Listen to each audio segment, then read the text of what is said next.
Shanghai تعاون تنظیم ایک بہت اہم تنظیم ہے، دنیا کی بڑی تنظیم ہے جس میں 40% دنیا کی پاپولیشن شامل ہے۔ 2001 میں روس اور چائنا نے اس کی بنیاد رکھی۔ اس کے ممبران ممالک میں Kazakhstan, Kyrgyzstan, Tajikistan, Uzbekistan, Pakistan, India اور ایران شامل ہیں۔ پچھلے سال ایران نے اس تنظیم میں شمولیت اختیار کی تھی۔ پاکستان 2005 سے لے کے 2017 تک اس تنظیم کا آبزرور تھا، لیکن 2017 سے باضابطہ طور پر پاکستان رکن ہے اور اب اس کا انعقاد پاکستان میں کیا جا رہا ہے۔ سمبولیکلی اس تنظیم کا انعقاد پاکستان میں ہونا پاکستان کی بہت بڑی کامیابی ہے، لیکن پاکستان اس سے اصل میں مستفید کن بنیادوں پر ہوگا، اس پہ بات کریں گے۔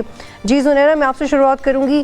It's a big thing for Pakistan, لیکن پاکستان کی تیاری کیا ہے؟ اسٹریٹجکلی ہم اس سے کس طرح مفید ہو سکتے ہیں؟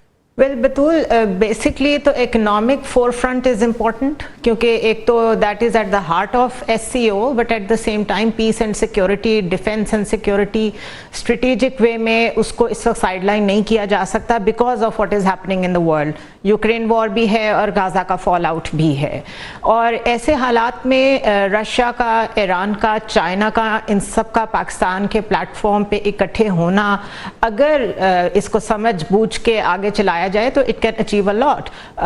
ڈیفینس کوآپریشن کے پوائنٹ آف ویو سے بھی، اکنامک فرنٹ پہ بھی آلریڈی آپ دیکھ رہی ہیں کہ چائنیز پریمیئر کا جو وزٹ ہے اس کو ڈفرینٹلی ٹریٹ کیا جا رہا ہے from S C O, because اس کی کونوٹیشن ڈفرینٹ ہے۔ یہاں پہ جو تھریٹ ہے چائنیز پروجیکٹس کو، اس کو لے کے ایک اسپیشل ریزالو ڈسپلے پہ ہے اس وقت for the world, for those who have been trying to sabotage CPEC and all that. تو اس لیے اس کی ڈائمینشنز بہت زیادہ ہیں۔ پھر سینٹرل ایشین اسٹیٹس ہیں، ایران آپ کے ساتھ بیٹھ رہا ہے، رشیا آپ کے ساتھ بیٹھ رہا ہے۔ I think sky is the limit اگر اس کو صحیح طرح سے ڈیزائن کیا گیا ہو تو فارن آفس کے لیے بھی، ہمارے پلاننگ کمیشن کے لیے بھی یہ بہت ہی نادر موقع ہے چیزوں کو اسٹریم لائن کرنے کا۔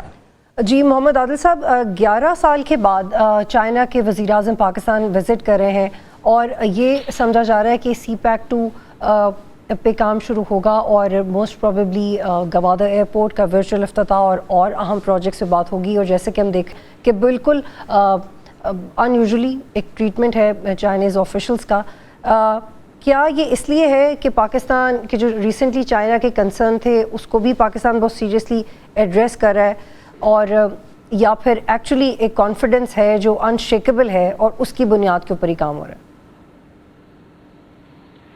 دیکھیں، چائنا کے بھی بہت سارے سٹیکس پاکستان کے اندر ہیں۔ سی پیک ایک بہت بڑا ریجن کا، یعنی کہ دنیا کا سب سے بڑا منصوبہ ہے جو پاکستان اور چائنا کا جو ہے جو اس میں سے گزرتا ہے، اور اس کے علاوہ کراس بارڈر جو ریلوے پروجیکٹس ہیں، چائنا کی جو پاکستان کے حوالے سے جو ان کا جو ایک کنسرن ہے وہ تو ہے سیکیورٹی کو لے کر، اور پاکستان نے بہت حد تک جو ان کے سیکیورٹی کنسرنز جو ہیں وہ جو ہے وہ دور کیے ہیں، اور چائنا بھی اس چیز کو انڈرسٹینڈ کرتا ہے کہ سی پیک سے بہت سارے ممالک کو جو خطے کے بھی ہیں اور انٹرنیشنلی بھی بہت سارے جو ممالک ہیں وہ جو ہے ان کو یہ پروجیکٹ جو ہے وہ کھٹکتا ہے، اور اسی بنیاد پر ایسے حالات پیدا کرنے کی کوشش کی جاتی ہے جس سے دونوں ملکوں کے تعلقات پہ اثر پڑے، سی پیک پہ اثر پڑے۔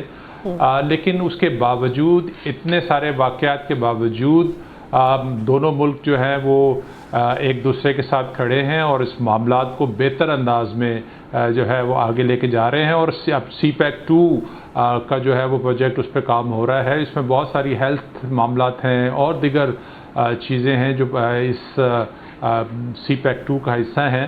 سب سے امپورٹنٹ چیز ہے کہ پاکستان جو ہے اس وقت ریجن نہیں، پوری دنیا میں سفارتی جو توجہ کا مرکز ہے، کیونکہ پوری ریجن میں جو روس اور چائنا ہے وہ پاور کا دوسرا رخ ہے۔ ایک طرف امریکہ ہے، دوسری طرف چائنا ہے، اور جو ہے رشیا ہے، اور دونوں ملکوں کے پرائم منسٹر اس وقت پاکستان کے اندر موجود ہیں۔ اس کے علاوہ جو ایس سی او کے جو مین فوکس ہے وہ اقتصادی ترقی ہے، اور بہت سارے ایسے ہیں جیسے ٹاپی ہے جو ترکمانستان، پاکستان، افغانستان اور انڈیا ہے۔ اس کے علاوہ جو ہے کاسک 1000 ہے، وہ اس میں بھی جو ہے کرغزستان، پاکستان، افغانستان ہے۔ تو بہت سارے ایسے پروجیکٹس ہیں۔ توانائی جو ہے وہ کسی بھی ملک کی یا ریجن کی ترقی میں امپورٹنٹ رول کر سکتی ہے۔ تو یہ جتنے بڑے توانائی کے منصوبے ہیں، جو روڈ پروجیکٹس ہیں، وہ پاکستان